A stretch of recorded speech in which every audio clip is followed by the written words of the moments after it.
Hello, this is Sondra Oster Baras bringing you a few words of Bible from the heart of Biblical Israel.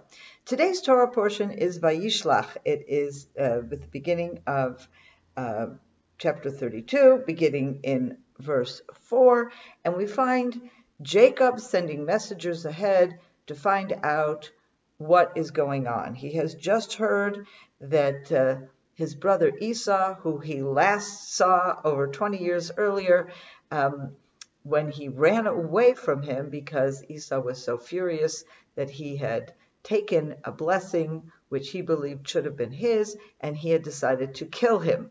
And here is Jacob coming back to the land of Canaan, to his family, and he really has no idea if Esau has forgiven him, if he's going to will he be threatened by Esau. And then he finds out that there are 400, Esau is coming towards him with 400 men, an army. Okay, so that is clearly very, very frightening. And he does a number of things in preparation for this encounter. First of all, he sends these messengers. He divides his camp. What's his camp? His family, his wives, his children, and of course, I'm sure they have some servants and other people that are part of their team. He divides them into two camps, and he says, if Esau will start attacking one, then at least the other one will have a chance to get away. And then he prays. And it's that prayer that I would just want to read it to you and discuss it a bit today, because it really is a very special prayer. And so Jacob says as follows. He says, God of my father Abraham and the God of my father Isaac, Lord, who has said to me, return to your land and to your birthplace, and I will prosper you. I want to just stop here for 1 second. These two words, to your country, to your land, to your country, I would say, to your land, and to your birthplace. In Hebrew, le'artzecha u'lemoladetecha. And it's very, very interesting because it echoes back to Genesis 12, when God first tells Abraham, leave your country and your birthplace. These very same words, your country and your birthplace. And the irony, of course, is that where is Abraham, where God tells him to leave his country and his birthplace? He is in Haran, the very same place that now Jacob is leaving, but as a stranger to go back to his country and his birthplace, which has now become the land of Canaan, which of course will become the land of Israel. So if anything, just in these two words, we're able to appreciate how from Abraham to Jacob already things have improved, and there is a new land and birthplace for what will become the nation of Israel. Okay, and then he goes on. He says, katonti, and the English here says, I am unworthy, but it's really not an exact translation. Katonti means I am too small. Okay, it's kind of the same thing as saying, oh, all this is just too much for me. It's too big for me. Okay, so when you say katonti, you say, I am too small for all these amazing kindnesses and from the truth that you have done for your servant. Okay, what does that mean? And the truth, okay? And I think that, and I think this reflects something about Jacob. Okay, Jacob has not had an easy life. So he's saying 100% in the process of all that has happened, he has been granted many kindnesses from God. But when he says from the truth, it is a realization that some things that happened just happened. They had to happen, but they reflected a true situation. He's not denying that there were always problems, but this was the truth. This is what really happened. And perhaps he's saying that God helped him face the truth, helped him face the real situation of where he was. But then he says as follows. He says, because I crossed this Jordan only with my staff, and now I have become two camps. And this, of course, is the most amazing aspect of what he is thanking God for. He left his birthplace and his home as a refugee, running from his brother with only his staff in his hand. And now he's coming back, and as we know, not just 2 camps, but he has a lot of livestock. He's a wealthy man. He has children, he has family, and he has a great deal of property. And in that context, he now says, "Save me from my brother, from Esau, for I am fearful of him, that he may come and strike me and the mothers with their children.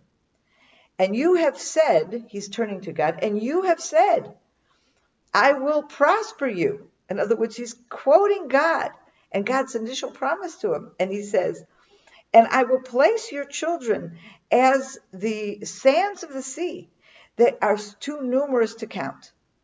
End of prayer. We don't see right here that there is an answer, of course, but one of the things that I find so interesting about this prayer is how relevant it is to the situation of the Jewish people throughout the centuries.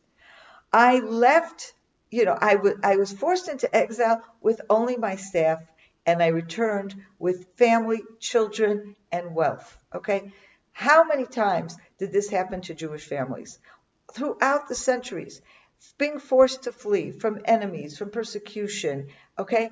Having to start over again somewhere else, and yet somehow being able to prosper.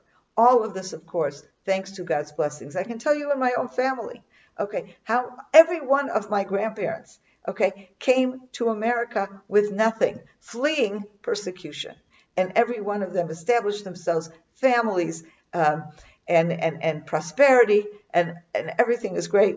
And of course, for me, I feel like, okay, and then God said, go back home, which of course is what we ended up doing, But anyway, that's a separate issue. But what I see here is that, what is he saying? You've blessed me with so much that is good and important. However, I'm still afraid of my brother. I have not. That problem hasn't been solved. And I look at the state of Israel today, and I say that's exactly where we are today. We have many children. In fact, here in Israel, we have the highest birth rate among all Western countries in the world, and a birth rate that is constantly rising, not just because of the ultra-Orthodox and Orthodox families, but families across the board in Israel are having 3 and 4 children as a minimum, which is an amazing thing if you think about it. So we are now so many more people and children, thank God, and prosperity. This is a nation that has picked itself up from literally nothing. If you look at Israel in 1948, it was literally, I crossed the Jordan only with my staff. Okay, and how many millions of immigrants were received into Israel that came with nothing but a staff, and if that much. And then, how the country had to absorb them and with nothing, and the amazing growth and prosperity that happened after that. And yet here we are, still fearful of the enemy nations around us. That threat has not changed. And so we are always looking to God and said, yes, you have blessed us. You've given us so much, but now we need you to save us from mortal danger. Aren't we still in that same place today? And what is the answer? A few verses later, Jacob is left by himself, and there's no one with him, and he suddenly encounters a man, a person, a something, okay? And he struggles with him. Someone who attacks him, he struggles with him, and he actually defeats him. Okay, this man is trying to defeat Jacob, and he's not able to. What he does end up doing is seizing onto his thigh, but then he wants him to. He asks Jacob to release him, and Jacob refuses. And so then Jacob says, he says, I won't release you until you bless me. He must already understand this is not an ordinary man. This is some kind of an angel, some kind of spiritual being. And the angel, which of course is what he is, asks him, what's your name? He says, Jacob, and then he changes his name to Israel. And he gives a reason. Why is he changing the name to Israel? Now, in Hebrew, this works. In English, it doesn't. But in terms of, it's, the name is a derivative of the name Israel. But he says, for you have struggled, or you have combated with God, or you may say with divine beings, it doesn't have to be God, this word, and with people, and you have prevailed. Okay?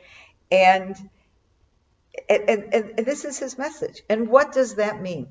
There are many commentaries that say that what was this entity, this spiritual being, whatever he was, an angel, he represented the power of Esau.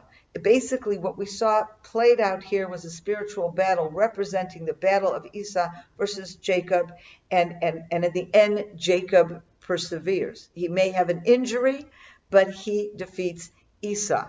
And this is what this is the answer. You will struggle, you